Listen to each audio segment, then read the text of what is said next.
Bom dia. Hoje a cristandade comemora a Sexta-feira da Paixão. Não tivemos a ideia de fazer um vídeo aqui falando um pouco disso. Não tem, é despretensioso, não foi criado um roteiro prévio, então é mais um bate-papo em que a gente vai falar um pouco sobre isso. Provavelmente vai ter alguns pequenos erros, porque, como eu falei, não foi feito um roteiro, um estudo prévio. Estamos apenas batendo um papo. Mas como nossa audiência também é baixa, então não tem problema.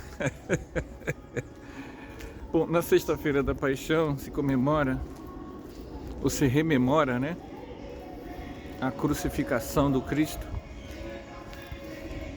E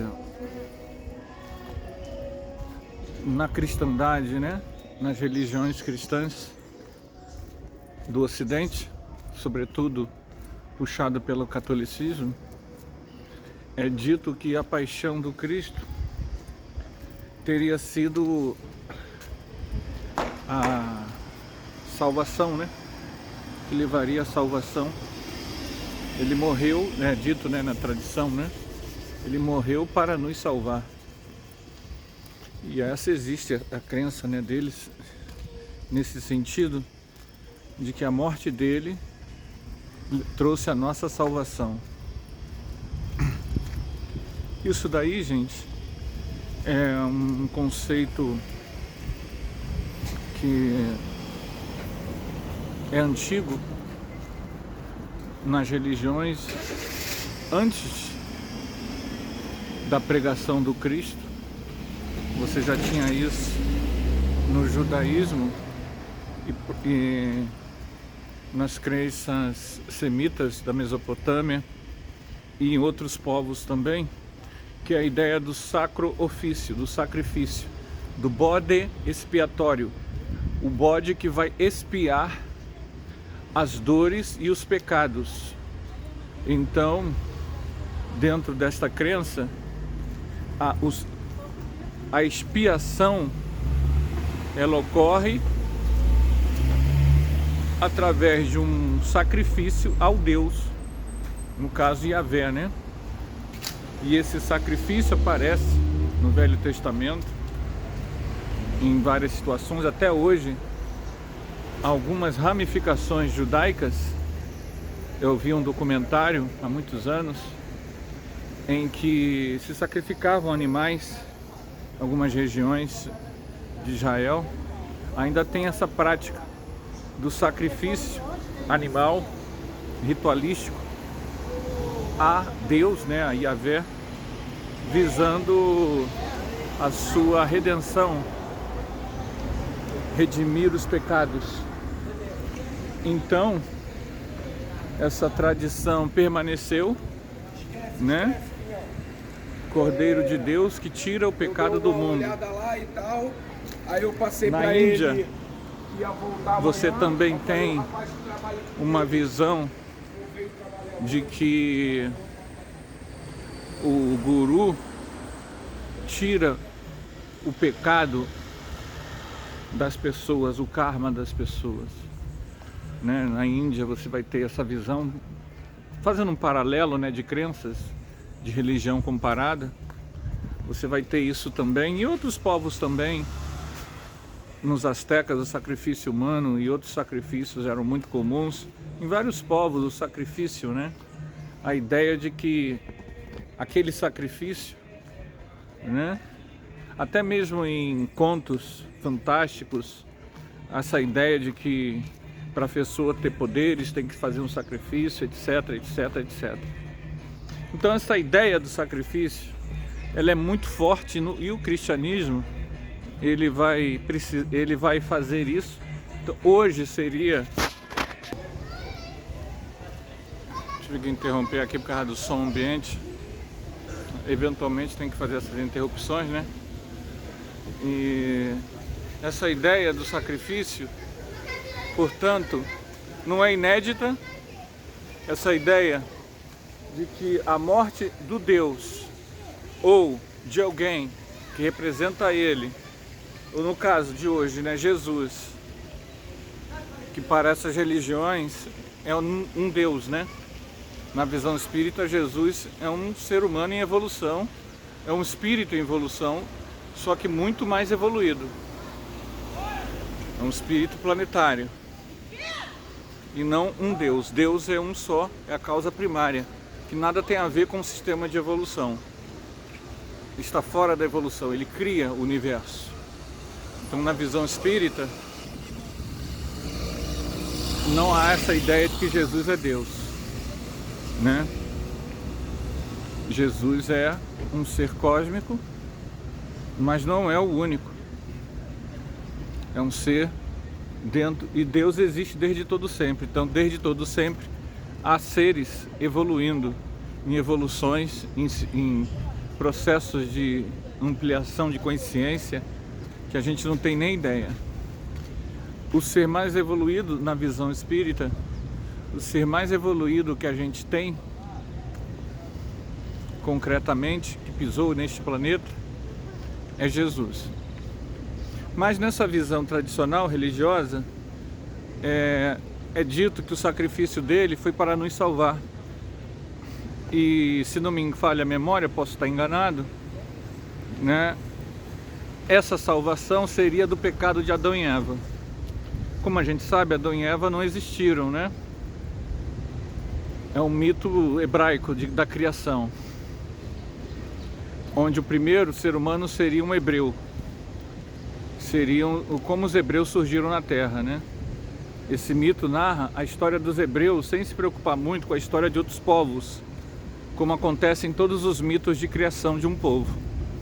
Ele está ali falando da criação do primeiro hebreu e da saga do primeiro hebreu. Ele não está muito preocupado com qualquer coisa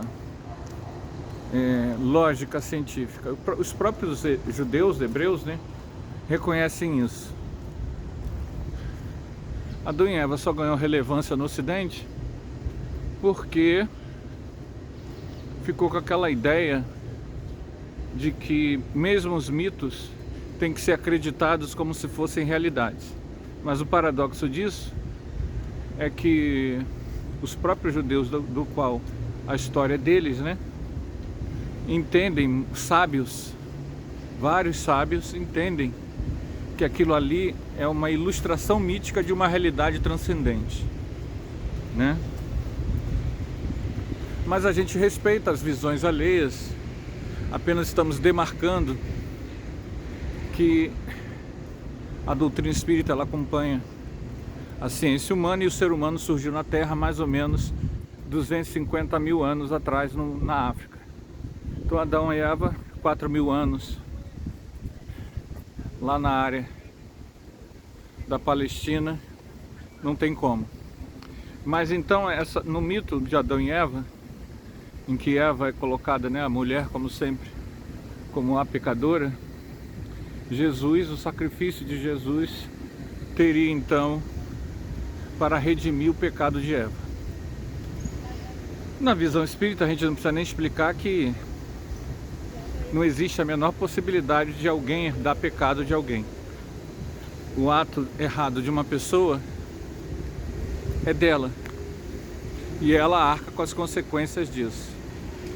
Não, mesmo que seja um ancestral meu, eu não herdo os erros morais dele.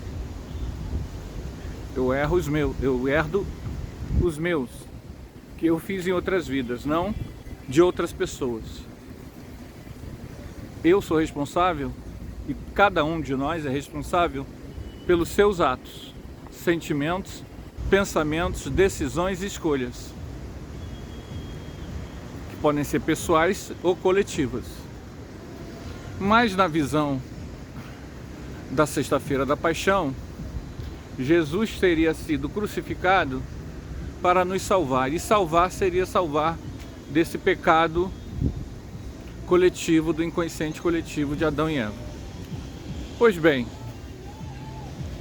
Na visão espiritual que o conhecimento espírita traz para libertar nossas consciências, a primeira coisa que a gente tem que entender é que o sacrifício de Jesus não é para salvar nesse sentido, de um pecado que na verdade não é nosso.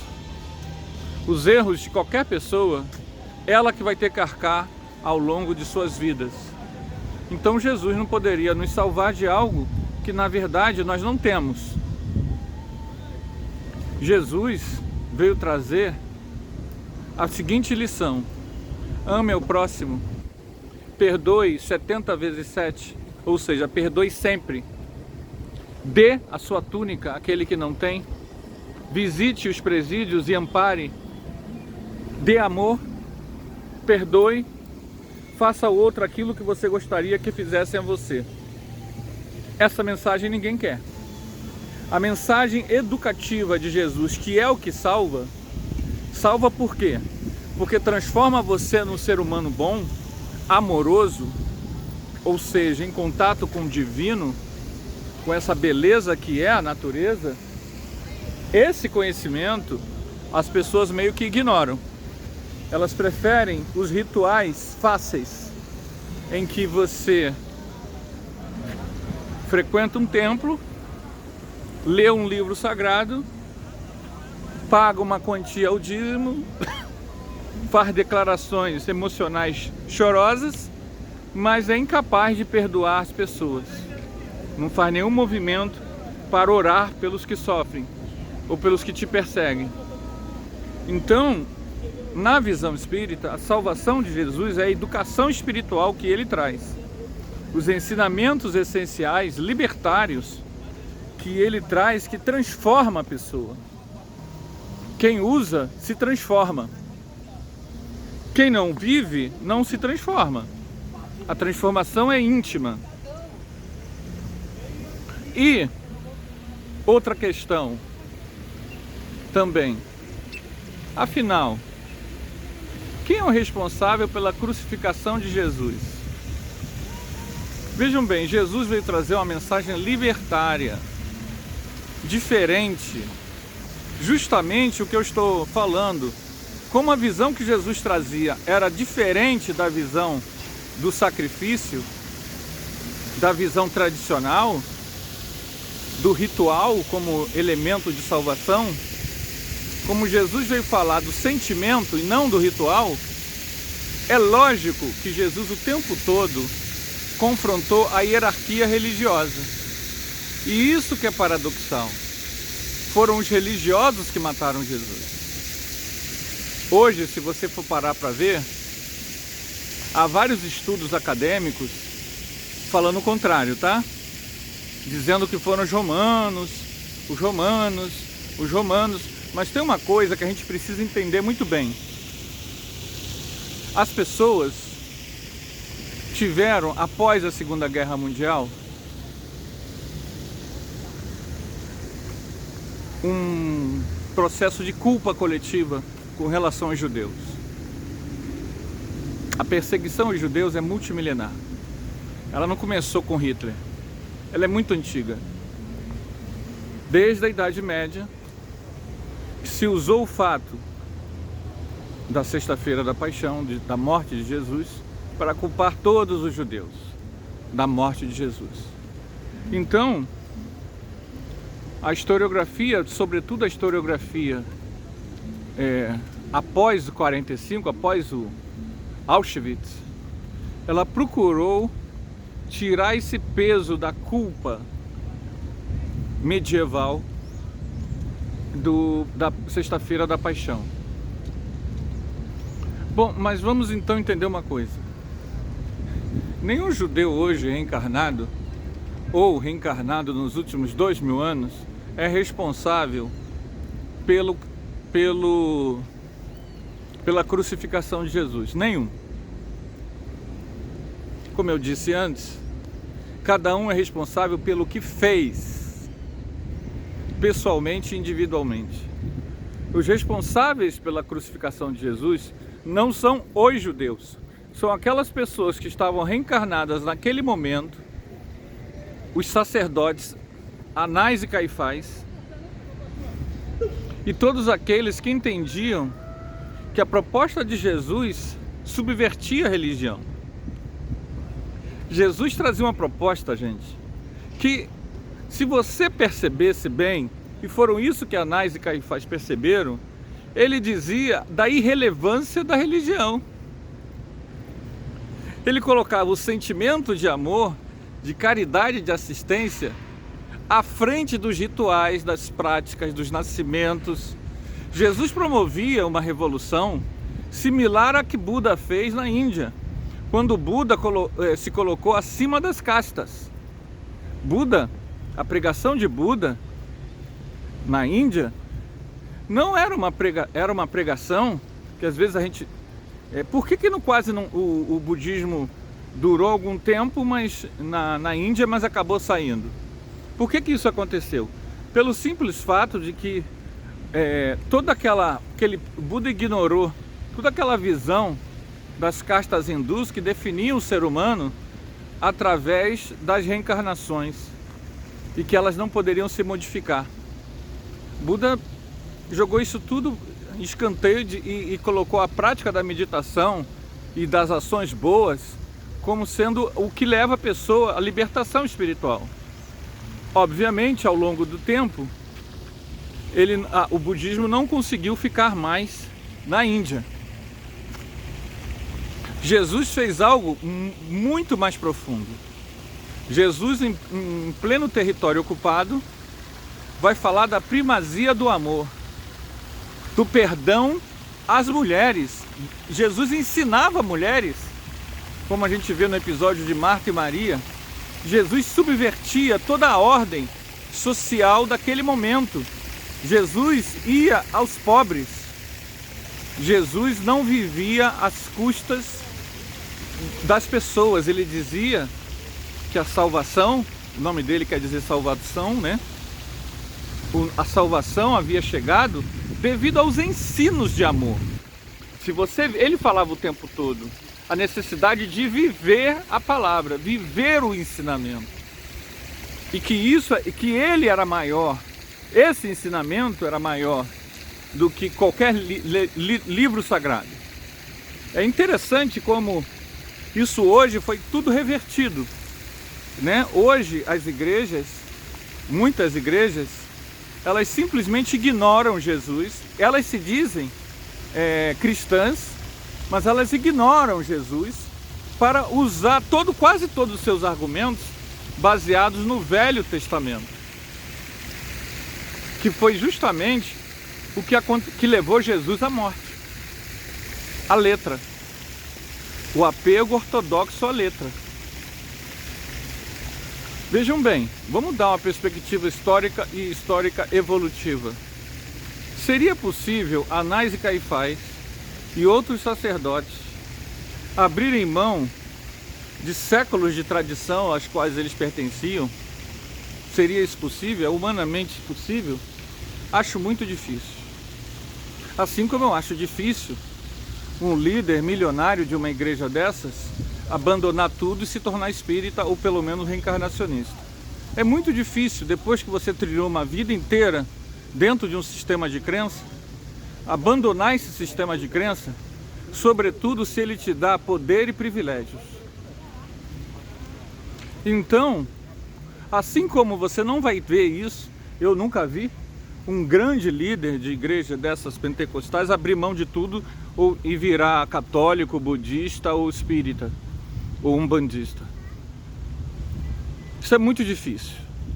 Muito, muito, muito difícil. Não tinha como Anás e Caifás fazerem o mesmo. Por isso que era quase que certo que o confronto de ideias que Jesus trazia o levaria à morte. E por isso que Jesus precisava de discípulos para continuarem a levar a palavra de amor. E quase todos foram mortos também. Vejam bem, Roma, o Império Romano, executou a tarefa.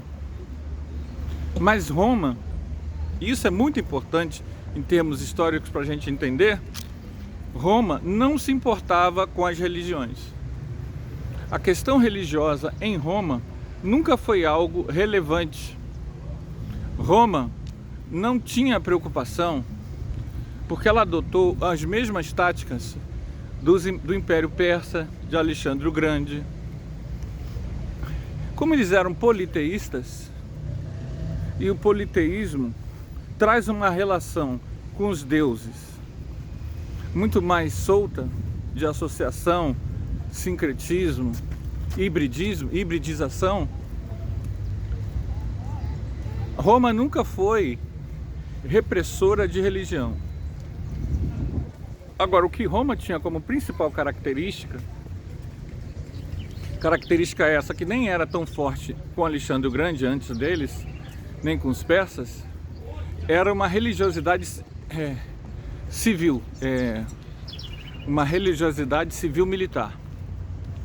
O Império Romano, eles entendiam que toda a glória do Império estava ligado aos deuses guerreiros e, sobretudo, o deus a Roma. Então, o que o Império entendia é que os submetidos, os subjugados, aqueles que eram subjugados pelo Império, deviam fidelidade ao Império, a deusa Roma. A deusa Roma não é uma deusa. A deusa Roma é a pátria. Então é uma visão diferente das religiões que nós conhecemos. É a pátria. E essa fidelidade à pátria, isso eles cobravam e exigiam. O que os Anás e Caifás fizeram foi o quê? Foi justamente criar todo um argumento para levar aos romanos a ideia de que Jesus subvertia o povo contra Roma, de que Jesus era nocivo e que Jesus criava confusão com a Roma. Vejam bem, o ato de Pôncio Pilatos simboliza que ele, apesar das acusações do Sinédrio, ele não conseguiu perceber essas acusações. Mas, dentro das armações políticas, a politicagem do Sinédrio, as pessoas extremistas, elas sempre aplaudem o assassinato dos outros quando elas veem nesse outro o inimigo. Então os grandes mártires, eles muitas vezes são sacrificados não só pelo interesse dos líderes, mas porque esses líderes têm seguidores. Esses seguidores, então, são levados à manipulação. E Jesus, então, foi morto.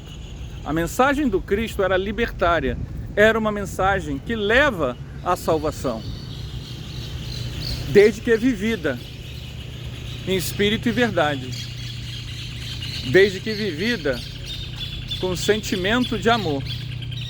Então, a mensagem de Jesus, da paixão do Cristo, é uma mensagem de que aqueles que amam, aqueles que pregam o amor, aqueles que buscam viver o amor, ainda no mundo umbralino e trevoso, será sacrificado. O caminho do amor, apesar de parecer ser um caminho tranquilo, é um caminho muito difícil. Sobretudo, temos que lidar com os interesses humanos. E os interesses humanos, eles sempre vão estar presos ao orgulho e ao egoísmo. Jesus foi morto, não pelos judeus. Isso de fato não aconteceu. Jesus foi morto pelos líderes das religiões, da religião específica. A ortodoxia, a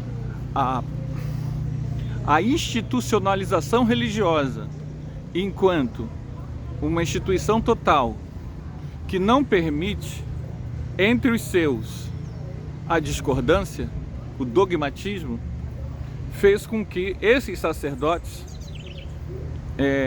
entendessem que Jesus era o mal.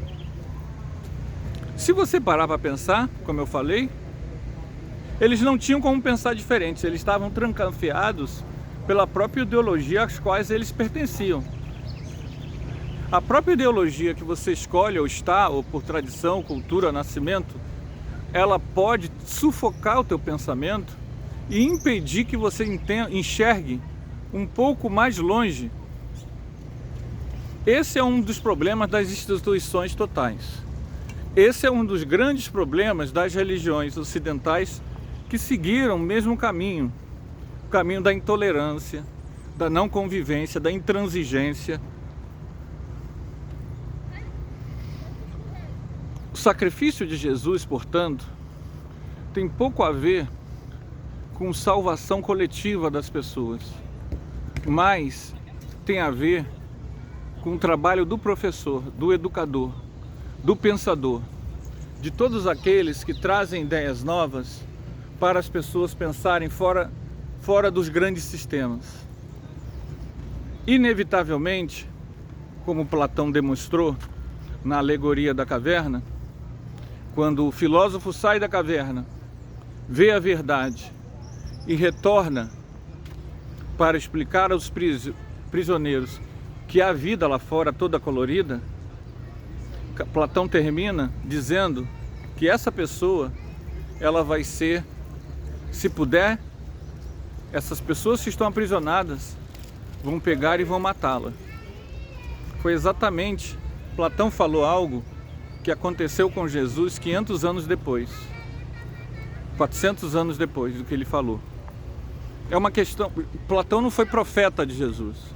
Platão falou de algo que é inevitável. Aquele que traz conhecimento libertário, ele acaba sendo execrado. E só alguns poucos entendem e seguem o seu conhecimento.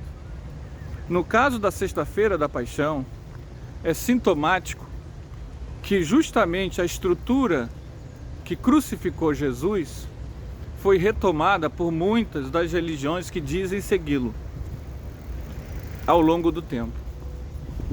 Então, para nós que temos o conhecimento espírita, eis o desafio de cada um: entender a mensagem do Cristo como uma mensagem de reforma íntima, uma mensagem moral de espiritualização, não de domínio do corpos alheios, não de domínio de ter razão, não de domínio de quem é mais evoluído ou quem menos evoluído.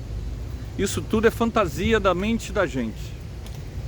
O conhecimento espiritual emancipa. Ele faz com que você expanda a sua consciência. Nada tem que ver com disputas, querelas, teologias. Tem a ver com sentimento de amor. A própria psicologia hoje nos mostra como o afeto é importante na vida humana. Como nossos problemas existenciais estão todos atrelados à afetividade, brandura, violência, autoestima, baixa autoestima. Como o mundo, na sua indiferença e sede por lucro, está louco, está doente. Tudo isso o conhecimento espiritual nos mostra. Quando as pessoas desencarnam, elas encontram as suas próprias construções mentais, emocionais e escolhas.